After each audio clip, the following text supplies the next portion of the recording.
अस्सलाम वालेकुम बच्चों, आज हम क्लास 8th ज्योग्राफी का चैप्टर नंबर 1 रिसोर्सेज पढ़ेंगे। तो आइए जानते हैं सबसे पहले कि रिसोर्सेज आखिर होते क्या हैं। ये जो इमेजेस में आप देख रहे हैं जैसे कि clothes, utensils, food, rickshaw, food grains, vegetables, Honey bottle, ठीक है, ये सारी चीज़ें रिसोर्सेज होती हैं। चलिए ये तो समझ गए कि ये सारी चीज़ें रिसोर्सेज होती हैं, पर आखिर इन्हें रिसोर्सेज कहा क्यों जाता है? आखिर डेफिनेशंस क्या हैं रिसोर्सेज की? Anything which satisfy our needs such as water, clothes, books, pens, etc. are resources. और कह सकते हैं anything which has some utility for us. These are also called resources. यानी कि resources वो चीज़ें होती हैं जो हमारी ज़रूरियात को पूरा करती हैं। अब उसमें बहुत सारी चीज़ें आ सकती हैं। आज के वक्त में हम उनको water, clothes, books, pen से भी कह सकते हैं, ठीक है। और इसके अलावा एसी, फ़ोन, ये सारी चीज़ें भी किस में आ जाती हैं? रिसोर्सेज में आ जाती हैं।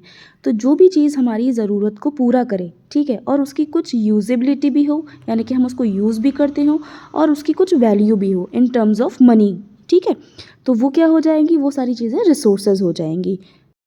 सम resources have economic value while some do not. इसका मतलब ये होता है कि कुछ रिसोर्सेज की इकोनॉमिक वैल्यू होती है और कुछ की नहीं होती है। जैसे कि मेटल्स की क्या इकोनॉमिक वैल्यू है, उनके पैसे देने पड़ते हैं या और ज़रूरत की चीज़ें हो जाती हैं।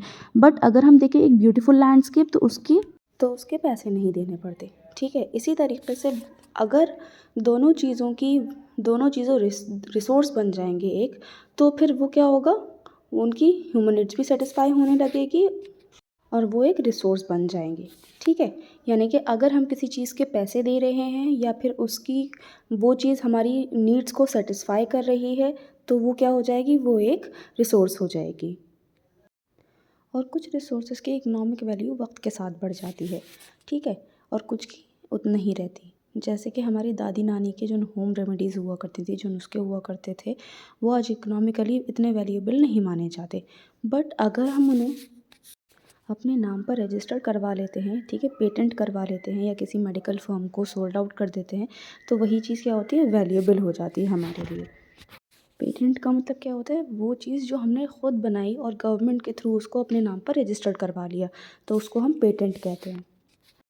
रिसोर्सेज ना दो फैक्टर्स पर डिपेंडेंट होता है। एक होता है टाइम, एक होता है टेक्नोलॉजी।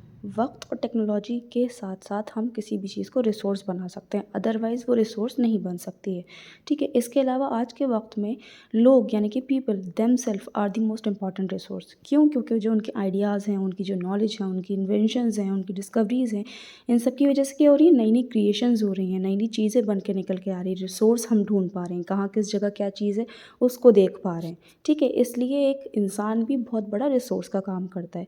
इसके अलावा हमने बहुत सारी इन्वेंशंस भी देखी हैं, किसकी वजह से? ह्यूमंस की वजह से। For example the discovery of fire led to the practice of cooking and other processes. यानी कि इसका मतलब क्या हुआ? आग की डिस्कवरी होने की वजह से कि आग को किस तरह जलाया जाता है, इस वजह से क्या आया? इंसान खाना बनाना सीख गया और उसके बहुत सारे मुख्तलिफ रीज़न्स और कह सकते हैं बहुत सारे अदर यूजेस करना सीख गया फायर के। इसी तरीके से जो व्हील का इन्वेंशन हुआ उसकी वजह से क्या हुआ? नए नए मोड्स ऑफ ट्रांसपोर्ट आ गए। अगर हम व्हील की इन्वेंशन नहीं कर पाते तो हम एक जगह से दूसरी जगह इतनी ईजिली मूव ऑन नहीं कर सकते थे। So that's all here about the chapter and about the topic. बाकी का जो फर्दर चैप्टर है हम अपनी नेक्स्ट क्लास में देखेंगे। Thank you.